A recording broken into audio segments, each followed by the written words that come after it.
మంగళసూత్రం ఎంత చిన్నదిగా ఉందేమని ఆలోచిస్తున్నావు కాదు. అరకాసు బంగారంతోనే మంగళసూత్రం చేయించడం మా ఇంట్లో ఆచారం. మీరు కట్టే తాళి బంగారందే కానక్కర్లేదండి.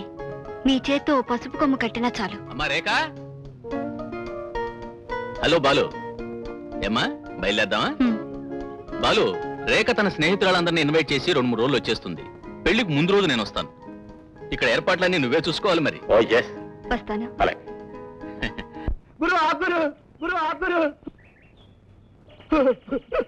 ఏమిట్రా అడావుడి కొంపలు మునిగిపోయినట్టు? నిజంగానే కొంప మునిగింది గురు. ఏమైందిరా? మన శాంతమ్మ శాంతమ్మకి ఏమైంది? విషం తాగేసింది గురు. శాంతి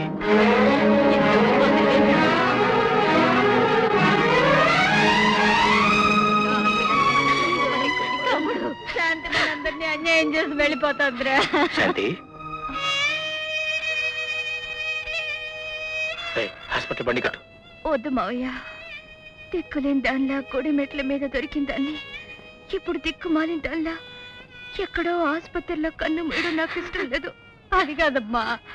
అమ్మా, నన్ను ప్రశాంతంగా మావి చేతుల్లో పోని. శాంతి మావయ్య, నేను అనాథనైనా నాకు అన్నీ ఉన్నాయి, అందరూ ఉన్నారనుకున్నాను. కానీ నువ్వే నాకు లేవని తెలిసిన తర్వాత నేనేవి లేని దాన్నని, ఎవరికి కాని దాన్నని అర్థమైంది. శాంతి, నన్ను క్షమించమ్మా. ఓ మనసు పడి కోరుకున్న కోరిక నేను తెచ్చలేకపోయా. నన్ను క్షమించమ్మా. వద్దు మావయ్య, కంట తడి పెట్టద్దు. నిన్న అలా చూడలేను. శాంతి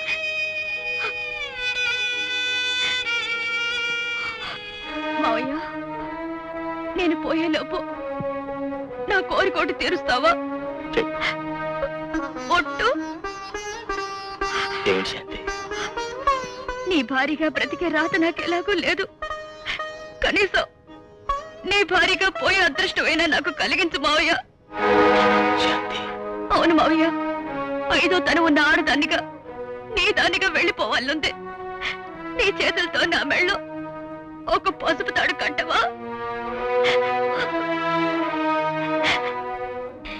ఇది నా ఆఖరి కోరిక మావయ్య.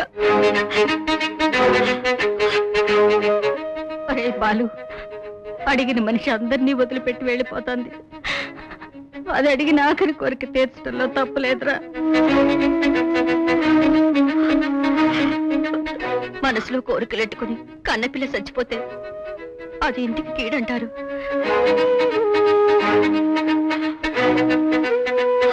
బాబు బాబు, పోయే మనిషికి ఓ పసుపు తాడు కట్టడం వల్ల సంతృప్తిగా పోతుంది.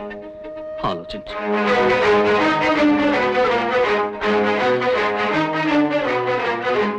పసుపు తాడుకు పసుపు కొమ్ము గట్టి తీసుకురండి. అక్కర్లేదు.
మావయ్య,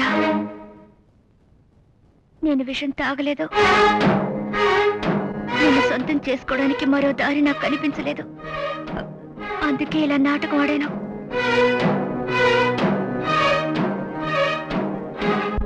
తప్పైతే నన్ను క్షమించు మావయ్య.